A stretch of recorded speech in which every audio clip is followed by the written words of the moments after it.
गुजरांवाला में इंसदाद dengue day के सिलसिले में आगाही वॉक का इनकाद। Deputy commissioner Gujranwala lieutenant Suhail Ashraf ने इंसदाद डेंगू डे आगाही वॉक की क़यादत की। योम डेंगू डे आगाही वॉक डिप्टी कमिश्नर दफ्तर से DHO दफ्तर सियालकोट रोड तक निकाली गई। शुरा ने डेंगू मच्छर से बचाव की हिफाजती तदाबीर और आगाही पर मुश्तमिल प्ले कार्ड्स, बैनर्स और पोस्टर्स उठा रखे थे। डिप्टी कमिश्नर और महकमा सेहत के अफसरान ने शहरियों में आगाही मवाद भी तकसीम किया।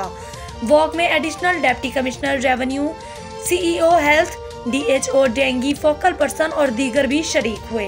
इंसदाद डेंगू आगाही डे मनाने का मकसद शहरियों में डेंगू मच्छर से बचाव की एहतियाती तदाबीर उजागर करना और माहौल को साफ सुथरा बनाना है।